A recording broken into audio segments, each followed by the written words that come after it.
இன்னைக்கு நம்ம இந்த ஒரு வீடியோவில் எதை பற்றி பார்க்க போகிறோம் அப்படின்னு பார்த்தீங்கன்னா, தங்க நகைக்கடன் தள்ளுபடியை குறித்த ஒரு அறிவிப்பை பற்றி இந்த ஒரு வீடியோவில் நம்ம பார்க்கலாம்.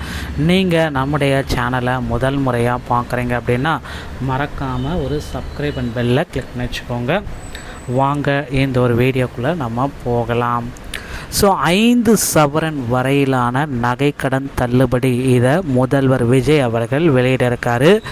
தமிழ்நாடு அரசு கூட்டுறவு மற்றும் அரசு வங்கிகளில் பெறப்பட்ட 5 சவரன் வரையிலான நகைக்கடன்களை தள்ளுபடி செய்வது குறித்து முக்கியமான தகவல்களை வீடியோவில் பார்க்கலாம். குறிப்பாக பொருளாதாரத்தில் பின்தங்கியவர்கள், சிறு மற்றும் குறு விவசாயிகள் இந்த 100% கடன் தள்ளுபடியை திட்டத்தின் கீழ் பயன்பெற அதிகப்படியான வாய்ப்புள்ளது என தெரிய வந்திருக்கிறது. இதற்கான தகுதியான பயனாளிகளின் பட்டியல் தயார் செய்ய வங்கிகளுக்கு அறிவுறுத்தப்பட்ட நிலையில் தனியார் வங்கிகள் மற்றும் தனியார் நிதி நிறுவனங்களில் வைக்கப்பட்ட நகைகளுக்கு இந்த சலுகை பொருந்தாது என்பது தெளிவுபடுத்தப்பட்டுள்ளது.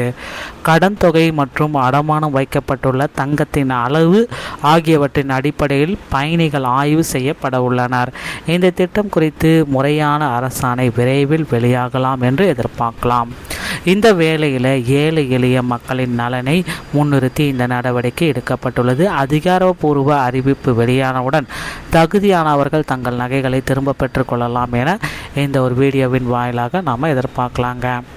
தங்க நகைக்கடன் தள்ளுபடி தமிழகத்தில் கிட்டத்தட்ட 5 சவரன் வரையிலான தங்க நகைக்கடன் தள்ளுபடி பெறத்துக்கு யாருக்கெல்லாம் முன்னுரிமை உண்டு. சிறு மற்றும் குறு விவசாயிகள் விவசாய கடன் மற்றும் நகைக்கடன் மற்றும் பெற்று சிறு மற்றும் குறு விவசாயிகளுக்கு இந்த திட்டத்தின் கீழ் முன்னுரிமை அளிக்கப்படும் அப்படின்றது எல்லோர் மத்தியிலுமே ஒரு எதிர்பார்ப்பாக இருக்குது அப்படின்றது கண்டிப்பாக தெரியுதுங்க. பொருளாதாரத்தில் பின்தங்கியவர்கள், வறுமை கோட்டிற்கு கீழ் மற்றும் பொருளாதார ரீதியாக நலிவடைந்த குடும்பங்களுக்கு இந்த தள்ளுபடி கிடைக்க வாய்ப்புகள் அதிகம். குறைந்த அளவு கடன், மிக குறைந்த அளவு நகையை அடமானம் வைத்து அத்தியாவசிய தேவைகளுக்கு கடன் பெற்றவர்கள் முதலில் பரிசீலனை செய்யப்படுவார்கள். அப்படின்னு பார்த்தீங்கன்னா 5 சவரன் அல்லது அதற்கு குறைவான எடை கொண்ட நகைக்கடன்களுக்கு 100% தள்ளுபடி வழங்கப்படும். தகுதியான வங்கிகள் அப்படின்னு நம்ம பார்த்தீங்கன்னா கூட்டுறவு வங்கிகள் மற்றும் சில அரசு உதவி பெறும் வங்கிகளில் பெற்ற கடன்களுக்கு இந்த சலுகை பொருந்தும். தனியார் நிதி நிறுவனங்கள் மற்றும் தனியார் வங்கிகளுக்கு இது பொருந்தாது அப்படின்றதையும் குறிப்பிட்டு சொல்லிட்டாங்க.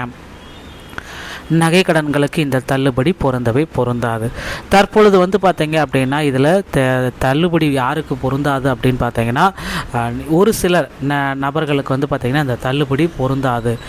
கூட்டுறவு வங்கிகளில் இருக்கக்கூடிய ஊழியர்கள் மற்றும் அவர்தம் குடும்ப உறுப்பினர்களுக்கு இந்த நகைக்கடன் தள்ளுபடி பொருந்தாது. ஓகேங்களா, அவங்க நகைக்கடன் தள்ளுபடி வாங்குறான் அப்படின்னா பொருந்தாது. அரசு வேலையில் இருப்பவங்க அப்படி யாராக இருந்தாலும் அவங்களுக்கு இந்த நகைக்கடன் தள்ளுபடி பொருந்தாது. ஓகேங்களா, இந்த மாதிரி இருக்கவங்களுக்கு நகைக்கடன் தள்ளுபடி பொருந்தாது. இப்போ ஒரு நியூஸ் பார்த்தீங்கன்னா தனியார் நிதி நிறுவனங்களில் ஒரு கிராம நகை தங்கத்திற்கு அதிகபட்சமாக 10,000 ரூபாய் வரை கடன் வழங்குறாங்க. கூட்டுறவு வங்கிகள் மற்றும் கூட்டுறவு சங்கங்களின் நகைகளை அடமானம் வைத்து பெறப்படும் கடன் தொகையை உயர்த்த கூட்டுறவுத்துறை முடிவு செய்துள்ளது. அதன்படி ஒரு கிராமுக்கு அதிகபட்சமாக 10,000 வரை கடன் வழங்கப்படும். 8,000 வரை வழங்கப்படுகிறது. தமிழகத்தில் உள்ள கூட்டுறவு வங்கிகள் கூட்டுறவு சங்கங்களில் நகைகள் அடமானம் வைத்தால் ஒரு கிராமிற்கு 8,000 வரைக்கும் வழங்கப்பட்டது. இதை உயர்த்தி 10,000 வரைக்கும் உயர்த்தலாம் அப்படின்ற மாதிரி உயர்வு காட்டியிருக்காங்க. தங்கத்துடைய விலை தொடர்ந்து உயர்ந்து வருவதால் இதை மாற்றி அமைக்கிறோம் அப்படின்றத தற்சமயம் சொல்லியிருக்காங்க. கூட்டுறவு வங்கிகளில் இதற்கான ஒப்புதல் எல்லாமே ரெடி ஆயிற்று.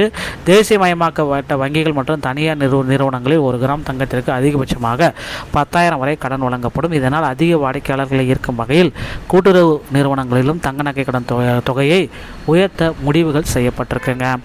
விரைவில் நகைக்கடன் தள்ளுபடி குறித்த ஒரு மாபெரும் அறிவிப்பை முதல்வர் விஜய் அவர்கள் வெளியிட இருக்காரு. ரெடி ஆகிக்கோங்க. இந்த ஒரு வீடியோ பதிவு இதை பற்றி தான் உங்களுக்கு விளக்குகிறது. வீடியோ உங்களுக்கு பிடிச்சிருந்தால் நீங்கள் நம்முடைய சேனலோடு இணைந்திருங்க. நன்றி, வணக்கம், தேங்க்யூ.